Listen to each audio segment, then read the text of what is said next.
All right, today we're going to be talking about the atomic radius trends in the periodic table. Mainly, we're going to just introduce what is the atomic radius, how do we calculate it, and what the trends are on the periodic table. So we need to make a distinction between radius in geometry, the word radius in geometry, and the radius of an atom, because one is sort of idealized. In geometry, it's sort of idealized. It's sort of a perfect situation. And in the real world, of course, things are a little bit more messy sometimes. Mainly a couple of things. The edge of the electron cloud is pretty ill-defined, and also the fact that every electron cloud, every thing we're dealing with is not a perfect sphere. So what we end up doing is having a definition of atomic radius that we use. It's basically half the distance between the nuclei of identical atoms that are bonded together. That way we get a decent reproducible number that we can use in other sorts of calculations. Now, I included this diagram because it is in every single general chemistry book in the entire world, in every language, and almost universally people find it somewhat confusing when they first see it. It plots atomic number versus atomic radius. And the idea is supposed to be that when the atomic number gets higher and higher, the radius gets smaller and smaller because the protons are pulling the electrons inward. But it ends up looking more like something from an instrument in an emergency room or something when they're trying to take care of someone's heart. And it just is not that terribly intuitive. It doesn't make sense, at least not immediately. So what I'm going to do is break it down into parts a little bit later and show you that it's actually fairly easy to follow. So before we do that, I need to talk about a couple of things that are going to affect the atomic radius. One of the main ones being electronegativity. So we had a video on this, prior video on this, and basically it's the atom's ability to attract electrons when it's part of a chemical bond. The informal term I always use is electron hog. So basically the higher the electronegativity, it's going to be pulling on the electron cloud a lot more strongly, and you're going to have a smaller atomic radius. So it sort of works like this. Now, in this discussion, we're going to use sort of idealized definitions because we're talking about what variables affect what variables. But here, we'll speak of the radius as being the distance to the center of the nucleus out to the edge of the electron cloud. There's several things that are going to affect what's going on here. One of them is that there's obviously going to be an attraction of the electron for the nucleus. Another one that's not quite so obvious is that the lower energy levels are going to be repelling the outer energy levels, which effectively reduces the nuclear charge, which basically means that it is able to pull on the outer electrons not nearly as strongly. And this is referred to as shielding, where the inner occupied energy levels repel those outer ones, cause a less degree of attraction of the nucleus and the electrons. And the bottom line on that is that it increases the atomic radius. So, just to give a quick once over of the different trends we're going to be looking at, we're going to come back and look at these trends again in a little bit more detail. So as you go from left to right on the periodic table, you reach atoms that are more of electron hogs. They tend to pull in the electron cloud more strongly. And so as you go from left to right, you tend to get a smaller radius. All right. As you go from bottom to top, you get more and more energy levels that are in the bottom ones and less in the top. And so therefore that tends to make the radius of the atom smaller as you go from bottom to top. Now, when we talked about electronegativity, the most electronegative atom is fluorine. When we're talking about atomic radius, the smallest one is helium. Obviously, because it's got 2 protons and it's only got 1 energy level, and it can pull that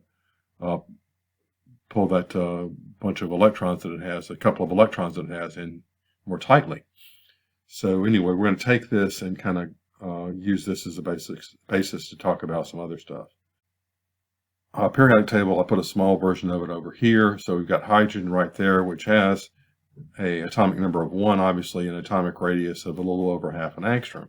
Now we're going to add a proton, and we're going to turn that into helium, and suddenly the atomic radius goes down because of the attraction of that extra proton.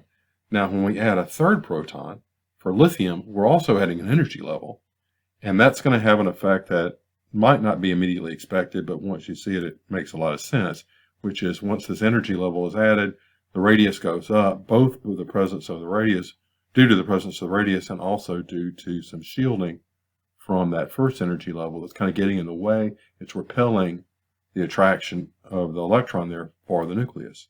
So then after that, we've got beryllium. Now that beryllium, we're going to add a proton. We're also going to add an electron, but that electron is not going to be in a different energy level. It's going to be in the same one. So the net result is going to be that the radius is going to go down. Then we got boron, then we've got carbon, then we've got nitrogen, then we've got oxygen, fluorine, neon. Now the next one is probably going to be fairly predictable. We're going to add an extra proton, and we're also increasing in energy level. So, yep, exactly what you would have thought. So then we add another proton with magnesium, for aluminum, for silicon, for phosphorus, for sulfur, for chlorine, for argon, and then here's for our chart, here's the last energy level we're going to add. The proton we're going to add for potassium, but we're also adding another energy level, and then calcium, and you kind of see the pattern. If I were to continue across for the transition metals and all the way across here, you'd see essentially the same thing. So this is a pretty good indication using our fourth grade diagrams for our energy levels and for our atom, that we pretty much every college book in the world has to use diagrams like this for these sorts of explanations, just for simplicity's sake. We can kind of see what's going on with the patterns.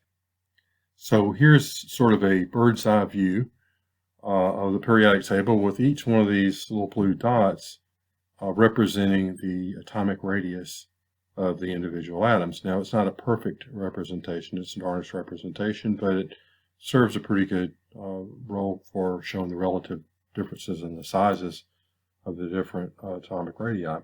Anyway, so as we talked about before, as we go from left to right, and you can see very clearly as you go from left to right, we add protons, it pulls in the atomic radius, and it gets smaller and smaller and smaller, pretty much no matter which one you look at. The same deal with the groups, with up and down. You start on the bottom and work your way up.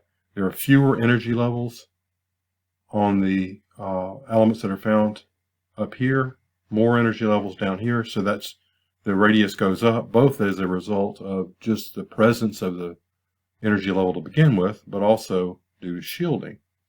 So the result is, as you go from bottom to top, you get smaller and smaller. I did want to mention that I chose to present this as going from the left to right, getting smaller and smaller, and going from the bottom to top, getting smaller and smaller, because when electronegativity is presented, it is often shown as left to right and bottom to top, and electronegativity is one of the driving things that is involved in the atomic radius to begin with.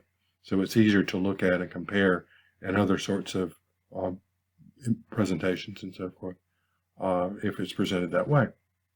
Anyway, but again, bottom line, left to right, it gets smaller, bottom to top, it gets smaller. Okay, so to summarize, atomic radius is affected by the attraction of the protons in the nucleus for the electrons, the number of energy levels, and shielding.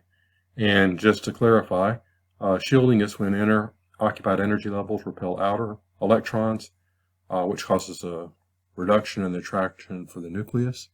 And this results in an increase in atomic radius. And just using our kind of fourth grade diagram here, you have attraction between the electron and the nucleus, but you've also got that shielding pushing back, that repulsion pushing back, which the bottom line, it makes the overall radius bigger.